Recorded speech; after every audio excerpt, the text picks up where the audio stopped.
আমি খুব এক্সাইটেড যে আঙ্কেল আমাকে এই দুটো অরেঞ্জ দিয়েছে। I am so happy.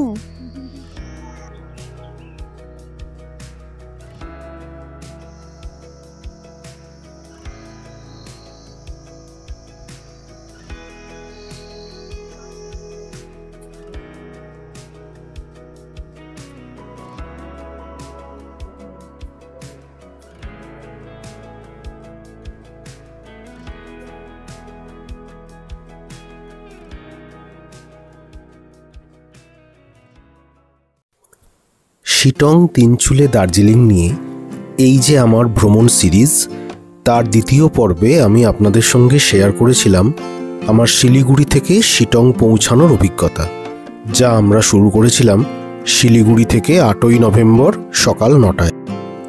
তাছাড়াও আমি আপনাদের সঙ্গে শেয়ার করেছিলাম I love Kurseong, Hanuman Tok, Dowhill school, Dowhill eco park, chimney heritage garden, Bagora pine forest, এইসব সাইট সিইং পয়েন্টসগুলো ঘুরে দেখবার অভিজ্ঞতা।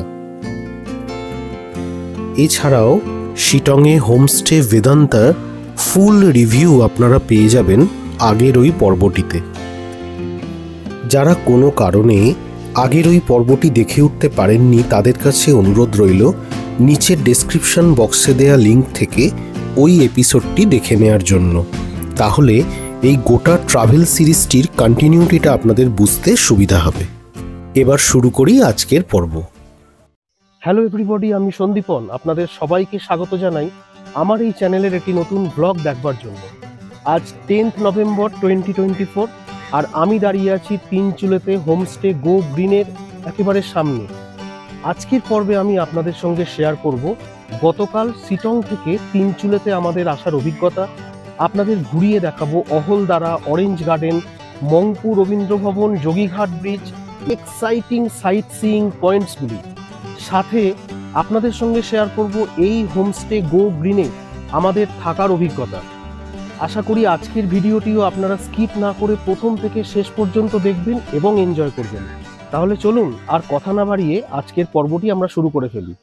শিটংকে বিদায় দিয়ে আমরা এবার বেরিয়ে পড়লাম তিনচুলের উদ্দেশ্যে। তিনচুলে নামের অর্থ তিন চুলা বা তিনটি ওভেন। এই নামটি এসেছে গ্রামের চারপাশে থাকা তিনটি পাহাড়ি চূড়া থেকে, যেগুলি কাদামাটির চুলার মতো দেখতে। তিনচুলে সমুদ্রপৃষ্ঠ থেকে প্রায় 5800 ফুট উচ্চতায় অবস্থিত এবং এটি দার্জিলিং থেকে 32 কিলোমিটার দূরে। আর শিটং থেকে তিনচুলের ডিস্টেন্স 67 কিলোমিটারের মতো। সাইট সিইংয়ে বেরিয়ে আজকে আমাদের প্রথম হল্ট মালদিরাম টি গার্ডেন। চলুন চা বাগানের ভেতর থেকে ঘুরে আসা যাক। শিটংয়ে আমাদের হোমস্টে বেদান্তা থেকে মালদিরাম বা মেহেলদিরাম টি গার্ডেনের ডিস্টেন্স 500 মিটারের মতো। এই টি গার্ডেনটি মহানন্দা ওয়াইল্ড লাইফ স্যাংচুয়ারির ভিতরে অবস্থিত। মালদিরাম একটি অত্যন্ত পরিচিত টি গার্ডেন এবং কার্শিয়াংয়ের শেলপু পাহাড়ের অন্যতম প্রাচীন টি এস্টেট এটি। এখান থেকে চারিদিকের মনোরম দৃশ্য দেখা যায়।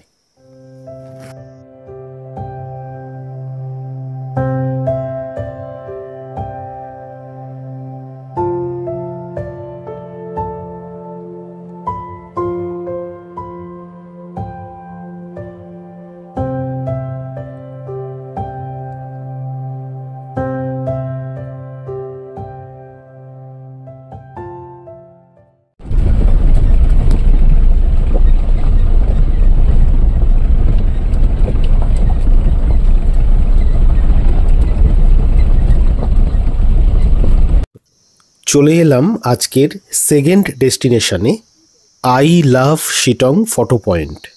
এটি একটি সেলফি জোন, আর এখান থেকে আশেপাশের ভিউটা জাস্ট দেখুন।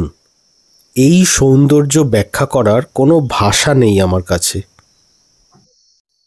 I love Sittong photo point থেকে বেরিয়ে এর পাশেই আছে একটা 200 বছরেরও বেশি প্রাচীন আদিবাসী লেপচা জাতির একটি মনাস্ট্রি। চলুন পায়ে পায়ে হেঁটে একটু ঘুরে আসা যাক। লাট মেহেলদিরামের রাস্তা থেকে একটি মাটির পথ ঘন সবুজের ভেতর দিয়ে নেমে গেছে। প্রায় 100 মিটার হাঁটার পর আপনি এই মঠটি দেখতে পাবেন। মঠের সামনে রয়েছে এরকম কয়েকটি বৌদ্ধ স্তূপ। শিটংয়ে থাম গ্রামের কাছে অবস্থিত এই বৌদ্ধ মঠটি 250 থেকে 350 বছরের পুরানো এবং মূলত কাদা ও বাঁশ দিয়ে তৈরি। বাইরের দিক থেকে এটি একটি ছোট কুঁড়েঘরের মতো দেখতে। এর প্রকৃত নাম লংহো লেপচা বৌদ্ধ মঠ। একসময় এটি লেপচা রানীমহল ছিল, যা পরে একটি বৌদ্ধ মঠে রূপান্তরিত হয়। এটি শিটংয়ের একমাত্র বৌদ্ধ মঠ। এটি একটি প্রার্থনা কক্ষ। এখানে প্রবেশ করলেই আপনাদের চোখে পড়বে একটি বড় কাঁচের বাক্স, যার ভেতরে প্রধান স্বর্ণের মূর্তি গুরু রিম্পোচের, তার পাশে বুদ্ধের একটি ছোট মূর্তি এবং নিচে বিভিন্ন দেবদেবীর ছোট ছোট মূর্তি আছে।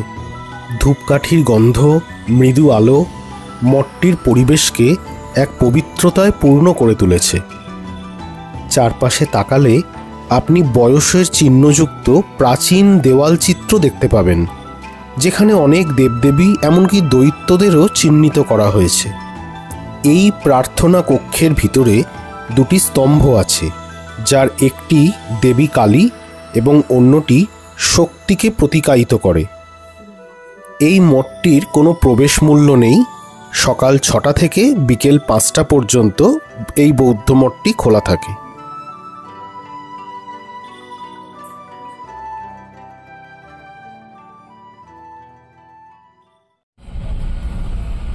প্রায় এসে পৌঁছে গেছি অহলদারা ভিউ পয়েন্টে।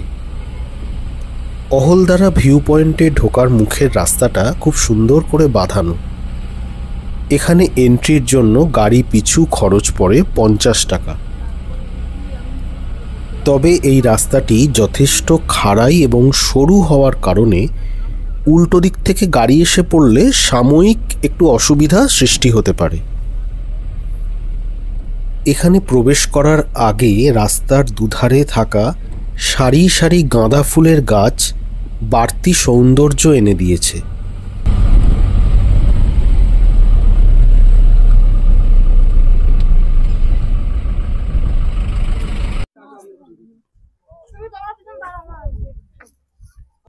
অহলদারা ভিউ পয়েন্টে 360 ডিগ্রি ভিউটা দেখুন একবার।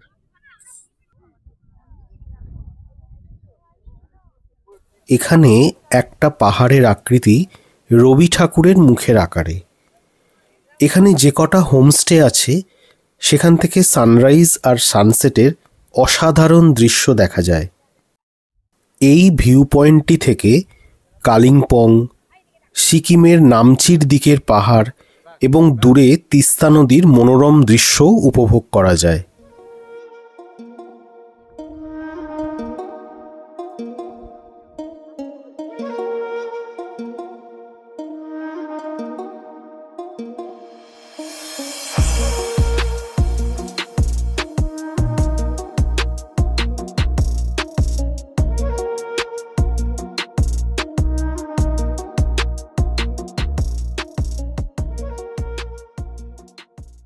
আমরা যার গাড়িতে চেপে সাইট সিইং করতে বেরিয়েছি, বা বলা বাহুল্য যার গাড়ি করে আমরা পুরো ট্রিপটাই ঘুরে বেড়াবো, তার নাম মুস্কান থাপা। একজন ওয়েল ম্যানার্ড, খুব ফ্রেন্ডলি স্বভাবের মানুষ। এই রুটেই গাড়ি চালায়। আমি ওর ফোন নাম্বারটা স্ক্রিনে ফ্ল্যাশ করছি, আপনারা প্রয়োজন অনুসারে ওর সাথে যোগাযোগ করে নিতে পারেন। এই হচ্ছে নামথিং পোখরির entry area, biodiversity heritage site. খুব সুন্দর হনুমানজির স্ট্যাচু দেখছি, আর তাকে ঘিরেই এই নামথিং পোখরি। নামথিং পোখরি বা নামথিং লেক খুব সুন্দর পাইন ফরেস্টে ঘেরা একটি লেক।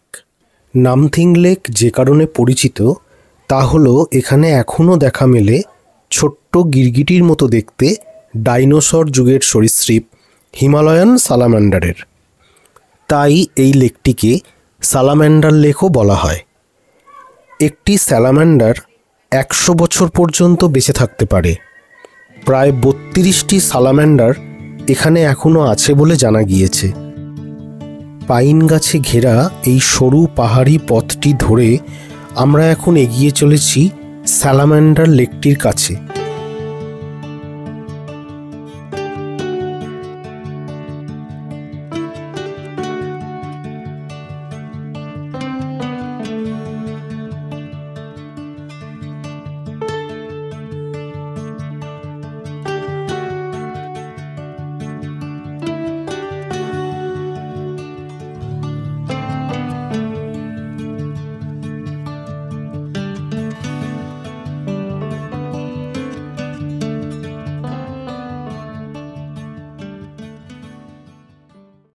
আমি এখন কোথা দিয়ে হাঁটছি আমার ব্যাকগ্রাউন্ড দেখে কি আপনারা বুঝতে পারছেন?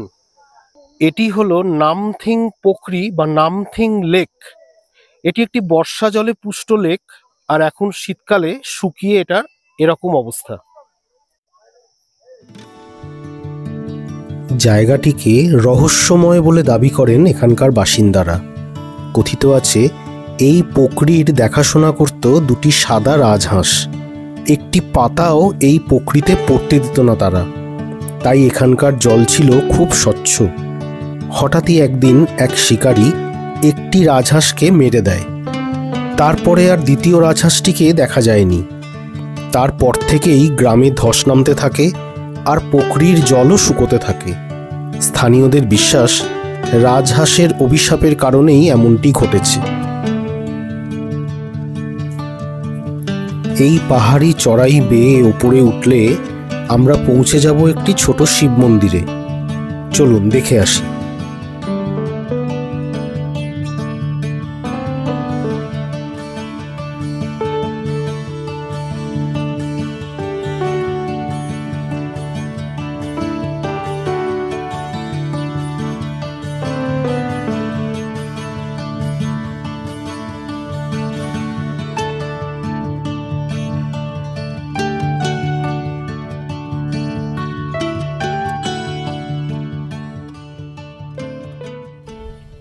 এই হলো পাহাড়ের উপরে সেই ছোট্ট মন্দির। মন্দিরে পূজিত হন একটি শিবলিঙ্গ। এছাড়াও এখানে আছে ভগবান শিব ও গণেশের মূর্তি। আপনারা যারা দার্জিলিংয়ে ঘুরতে আসতে চান, অনেকেই বলেন দার্জিলিংয়ে এত হইহট্টগোল, এত নয়েজ ভালো লাগে না। তাদের জন্য এই রুটটাতে কিন্তু অনেক অপশানস আছে। মূল টাউন দার্জিলিংয়ের একটা এসেন্স তো আছেই। আমারও ব্যক্তিগতভাবে দার্জিলিং একটা খুব পছন্দের ডেস্টিনেশন। কিন্তু যারা পাহাড়ের কোলে কটা দিন একটু নিরিবিলিতে ছুটি কাটাতে চান, তাদের জন্য যেমন ধরুন শিটং, তিনচুলে, লেপচা জগৎ, অহলদারা, রামধুরা, ধোত্রে, লামাহাটা, এরকম অনেক অপশানস আছে কিন্তু এই রুটটাতে। লোয়ার শিটং যে জন্য বিখ্যাত তা হলো তার অরেঞ্জ প্ল্যান্টেশন। দূরে একটা ম্যাজেস্টিক মাউন্টেন ভিউ, আর সামনে এরকম একটা অরেঞ্জ গার্ডেন। আর কি চাই? আসুন আপনাদেরকেও ঘুরিয়ে গার্ডেনটা দেখাই। শীতের সময় বিশেষত ডিসেম্বর জানুয়ারি মাসে পুরো শিটং কমলালেবুর উজ্জ্বল রঙে ঢেকে যায়। প্রায় প্রতিটা বাড়ির সঙ্গেই একটি করে কমলালেবুর বাগান রয়েছে। এই চাষ স্থানীয় কৃষকদের জীবিকা নির্বাহের প্রধান মাধ্যম। আপনারা এখানে কমলালেবুর বাগান ঘুরে দেখার পাশাপাশি সরাসরি গাছ থেকে পাকা কমলালেবু সংগ্রহের অভিজ্ঞতাও উপভোগ করতে পারবেন। গার্ডেনটির বর্তমান প্রবেশ মূল্য 30 টাকা পার পার্সন হলেও ডিসেম্বর জানুয়ারিতে এটি বেড়ে 50 টাকা পার পার্সন পর্যন্ত হয়ে থাকে। এখানকার কমলালেবুগুলি তাদের স্বাদ এবং গুণগত মানের জন্য বিশেষভাবে পরিচিত।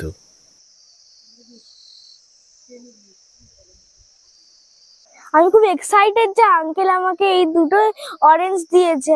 I am so happy. আমরা সমস্ত দিন যে গাড়ি করে ঘুরছি এবং হোমস্টে বুকিং, এর সমস্ত দায়িত্ব ট্যুর কিংডমের। আমি ট্যুর কিংডমের ফোন নাম্বারটা স্ক্রিনে ফ্ল্যাশ করছি। ওনারা নর্থ বেঙ্গল, সিকিম, ভুটান, ডুয়ার্স এবং আরও নানান দিককার ট্যুর করিয়ে থাকেন। আপনাদের সঙ্গে কথা বলে নিয়ে গাড়ি, হোমস্টে সহ একটা সুন্দর কাস্টমাইজড ট্যুর প্ল্যান ওনারাই সাজিয়ে দিতে পারেন আপনাদের জন্য।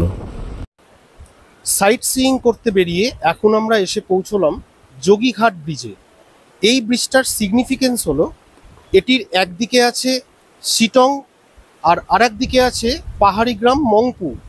এই দুটি ছোট পাহাড়ি গ্রামকে কানেক্ট করে রেখেছে এই যোগীঘাট ব্রিজ। চলুন ঘুরে দেখি আর আপনাদেরকেও দেখাই। প্রায় ৩৫০০ ফুট উচ্চতায় অবস্থিত এই যোগীঘাট ব্রিজ। দারুণ সুন্দর এই যোগীঘাট ব্রিজ। আর ব্রিজের নিচ দিয়ে বয়ে চলেছে রিয়াং নদী। এই ব্রিজের চারপাশে সবুজে ঘেরা প্রকৃতি, পাহাড়ি নদীর স্রোতধারা এবং নির্মল বাতাস এক মনোমুগ্ধকর পরিবেশ তৈরি করেছে।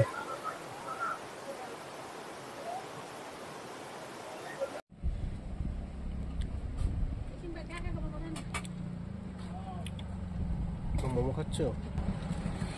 কেমন টেস্ট? কেমন? ভালো হয়েছে।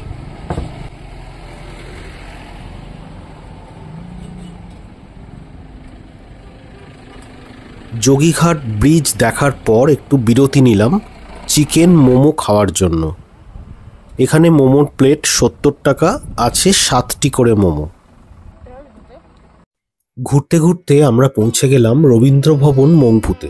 প্রথমেই যেটা অসাধারণ লাগছে সেটা হলো এই ট্রি হাউসটা। চলুন ভেতরটা ঘুরে দেখা যাক। মংপুর এই রবীন্দ্র ভবনে এন্ট্রি ফিজ হচ্ছে ২৫ টাকা পার পার্সন। শোনা যায় ১৯৩৮ সাল নাগাদ রবি ঠাকুরের কাছে মংপু আসার নিমন্ত্রণপত্রটি পাঠানো হয় এখানকার কুইনাইন ফ্যাক্টরির তখনকার ডিরেক্টর ডক্টর মনমোহন সেনের ওয়াইফ মৈত্রেয়ী দেবীর তরফ থেকে। সেই সময় রবি ঠাকুর প্রথমবার মংপুতে আসেন এবং এখানকার প্রাকৃতিক সৌন্দর্যের প্রেমে পড়ে যান।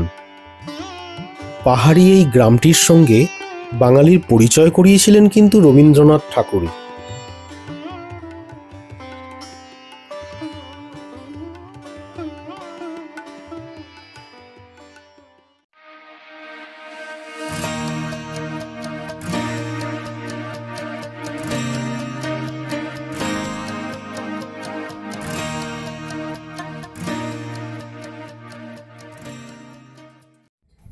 এসে পৌঁছলাম আজকের শেষ destination point Tinchuley view point দেখতে।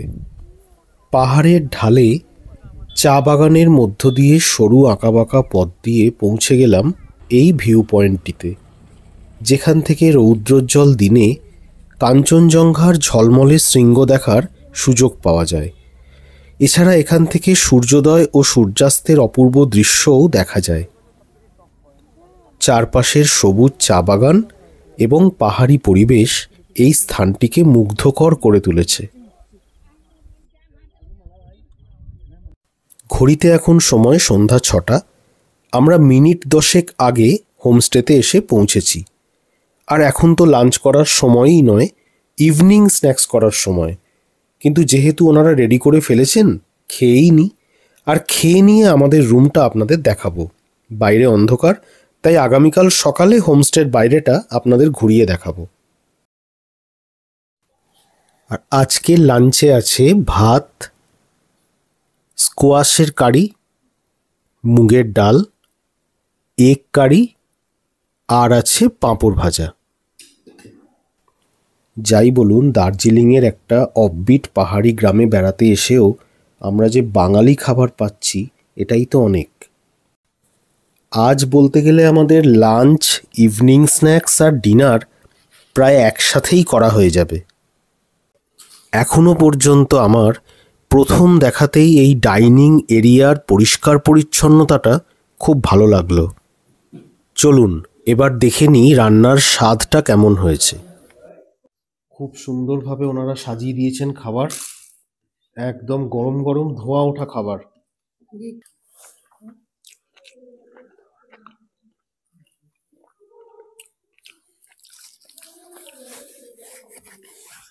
রান্নার স্বাদ খুব ভালো।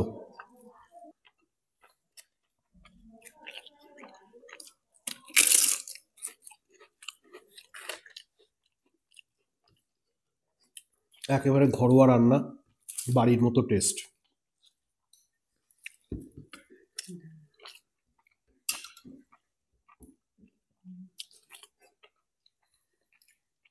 একেবারে জমিয়ে পাত পেরে খাওয়ার আনন্দটা এখানে পাওয়া যাচ্ছে।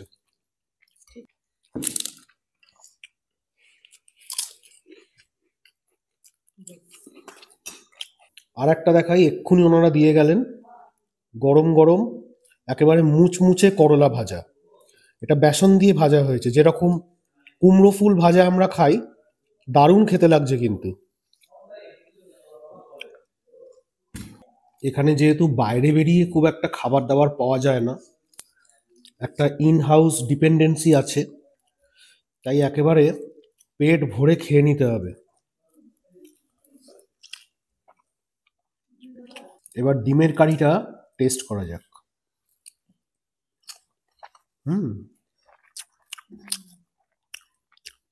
খুব ভালো টেস্ট। লাঞ্চের পর্ব মিটলো, আমার কিন্তু বেস্ট লাগলো ওই মুচমুচে করলা ভাজাটা, এক্সিলেন্ট লাগলো। চলুন আপনাদের রুম ট্যুরটা করিয়ে দিই। এই হলো হোমস্টেতে আমাদের রুমটি খুব সুন্দরভাবে সাজানো। এখানে দুটি বেড আছে, একদিকে ডাবল বেড আর একদিকে আছে সিঙ্গেল বেড। ডাবল বেডে দুটো বালিশ দেওয়া হয়েছে, একটা ব্ল্যাঙ্কেট আছে, আর বেডের পাশেই একটা প্রশস্ত জানালা। দুটি বেডের মাঝখানের ফ্লোরটি কার্পেটিং করা, আর এখানে আছে একটা সেন্টার টেবিল, ওপরে চার্জিং পয়েন্ট। দেয়ালে উডেন ডেকরটি বেশ ভালো লাগছে দেখে। আর এদিকে আছে সিঙ্গেল বেড, এখানেও দুটি বালিশ এবং একটি ব্ল্যাঙ্কেট দেয়া হয়েছে।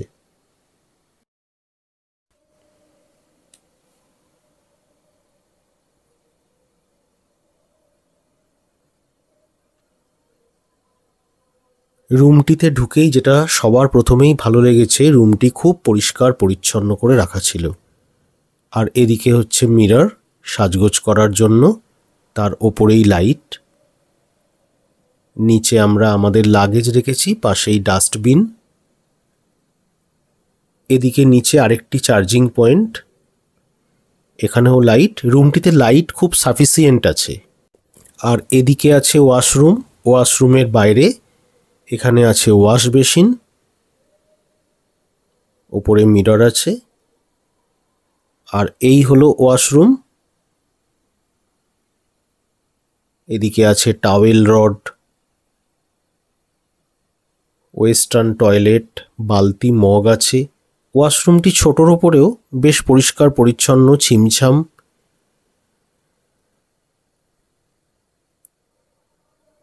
এদিকে গিজার আছে। বেসিক নেসেসিটিস বা বেসিক অ্যামেনিটিস সবই আছে এখানে। লাঞ্চ শেষ করতে না করতেই রুমে এসে গেছে ইভিনিং স্ন্যাক্স। আর ইভিনিং স্ন্যাক্সে আছে ভেজ পকোড়া, আর সাথে আছে লিকার চা। চলে এসেছি ডিনার করতে। আজকের ডিনারে আছে আলু ভাজা, সাথে আছে চিকেন কষা, আর আছে রুটি। রাতে যারা রুটি খাবেন না তাদের জন্য ভাতেরও ব্যবস্থা এখানে আছে। আপনারা চাইলে ডাইনিং হলে না এসে নিজেদের রুমে বসেও ডিনার করে নিতে পারেন।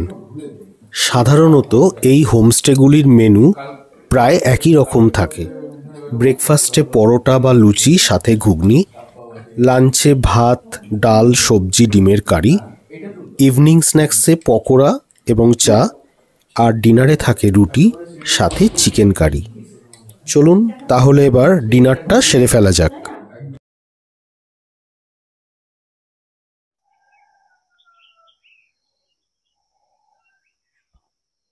Good morning everybody.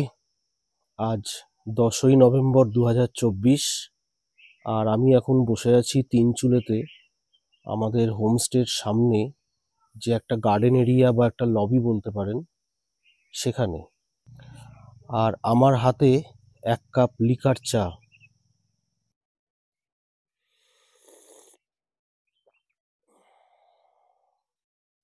অসাধারণ, এমন একটা ম্যাজেস্টিক মাউন্টেন ভিউ, সকালের একটা মনোরম পরিবেশ।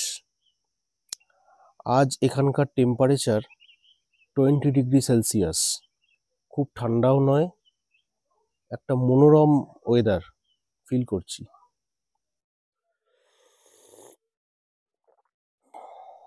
এই মনোরম সৌন্দর্যের টানেই তো বারবার পাহাড়ে ফিরে আসা, তাই না?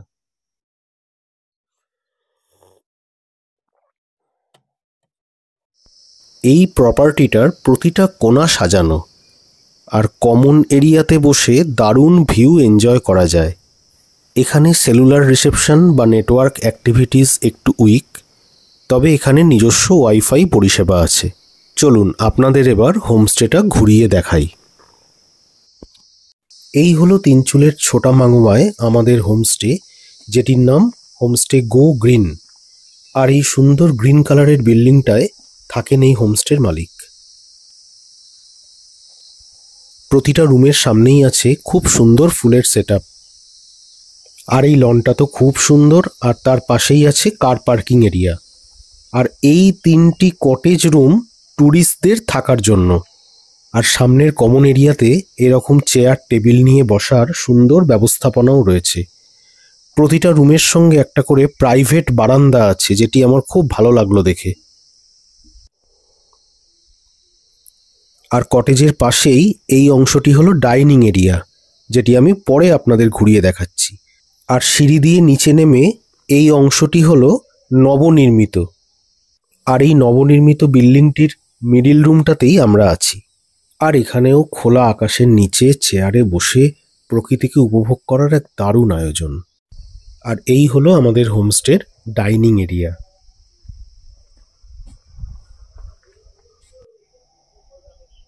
ভেতরটা যথেষ্ট স্পেসিয়াস। এই দেখুন, এই টেবিলটিতে একসঙ্গে 10 জন খেতে পারবেন।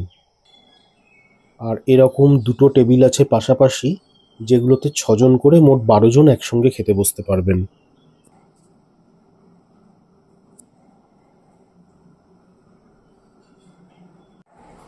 আর এই হলো কিচেন। এতটা ওয়েল মেনটেন্ড এবং নিট অ্যান্ড ক্লিন কিচেন খুব কমই দেখেছি আমি।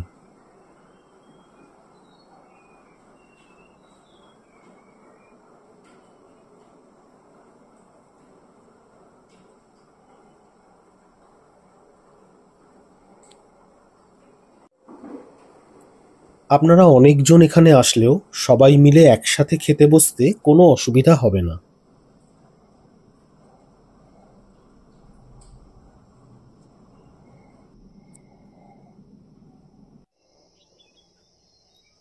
ওভারঅল পাহাড়ের কোলে একটা মনোরম পরিবেশে এই হোমস্টেটি সত্যিই সুন্দর।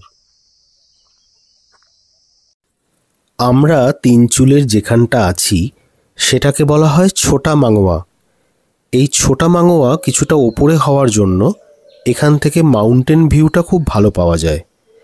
আর বাড়া মাঙোয়া নামে আর একটা জায়গা আছে, যেটা বেশ কিছুটা নিচে। এই তিনচুলের ন্যাচারাল ভিউ যতটা সুন্দর, ঠিক ততটাই সুন্দর এখানকার হোমস্টেগুলি। প্রতিটা বাড়ির সামনে গাঁদা ফুল, কন্টেসিয়া ফুটে আছে। এখানে এখনও হোটেল হোটেল ছাপটা পড়েনি। ওভারঅল বেশ ভালো লাগলো তিনচুলে। রেকমেন্ডেশন রইল, ঘুরে একবার দেখে যেতে পারেন, বেশ ভালোই লাগবে। চলুন হোমস্টেতে ফিরে গিয়ে ব্রেকফাস্টটা সেরে নেওয়া যাক। 8:30 বাজে, স্নান সেরে চলে এলাম ব্রেকফাস্টটা সেরে নিতে আমাদের হোমস্টের ইন হাউস রেস্তোরাঁ। ব্রেকফাস্টে আছে পরোটা, ঘুগনি, আর সাথে আছে মিক্সড পিকল। ঠান্ডা ঠান্ডা সকালে গরম গরম পরোটা আর ঘুগনি সহযোগে বেশ দমদার ব্রেকফাস্টের আয়োজন। আর এই দেখুন, মেয়ে আর মা মিলে খাবার সার্ভ করার দায়িত্ব নিজেরা ভাগাভাগি করে নিয়েছে। হ্যাঁ, আমিও আছি, তবে খাবার টেস্ট করার দায়িত্বে।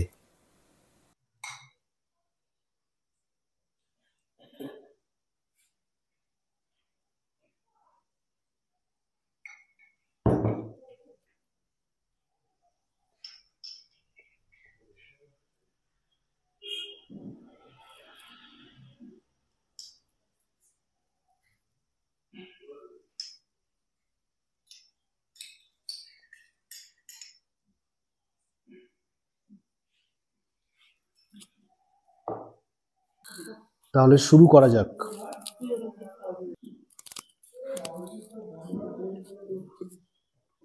খুব সুন্দর হয়েছে খেতে।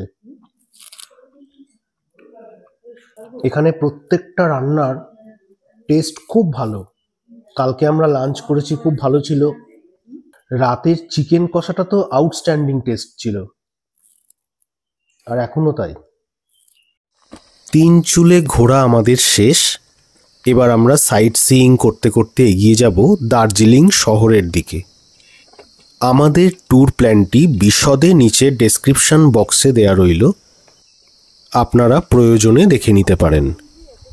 আর এবারে আপনাদের বলি, আপনারা যদি নিজেরা এই গো গ্রিন হোমস্টেতে থাকতে চান তাহলে আপনাদের খরচ পড়বে পার ডে পার পারসন খাওয়া দাওয়া সহ 1200 টাকা থেকে 1500 টাকার মতো, যেটা সিজন ওয়াইজ ভ্যারি করে থাকে। এই হোমস্টেতে আমাদের আপ্যায়ন এবং সকলের ভালো ব্যবহার আমার অনেক দিন মনে থাকবে। ঘড়িতে এখন কাটায় কাটায় সকাল 10টা, আর আমরা 3 চুলে হোমস্টের যাবতীয় চেক আউট ফর্মালিটিস কমপ্লিট করে এবার রওনা দেব দার্জিলিংয়ের পথে। এখন সময় আজকের ভিডিওটিকে এখানে শেষ করার। যদি আজকের ভিডিওটি আপনারা এনজয় করে থাকেন বা আজকের ভিডিওটি দেখে কোনোভাবে উপকৃত হয়ে থাকেন তাহলে কাইন্ডলি লাইক দেবেন, আপনাদের ফিডব্যাক কমেন্টে লিখবেন এবং ভিডিওটিকে শেয়ার করে দেবেন। আর আমার সাথে যদি কানেক্টেড থাকতে চান তাহলে চ্যানেলটিকে সাবস্ক্রাইব করে সাবস্ক্রাইব বাটনের নিচে থাকা বেল আইকনটি অবশ্যই প্রেস করবেন। তাতে আমি এই চ্যানেলে যখনই নতুন কোনো ভিডিও আপলোড করব তার ইনস্ট্যান্ট নোটিফিকেশান আপনাদের কাছে পৌঁছে যাবে। ভালো থাকবেন, ফিরে আসবো নতুন একটা এক্সাইটিং কন্টেন্ট নিয়ে।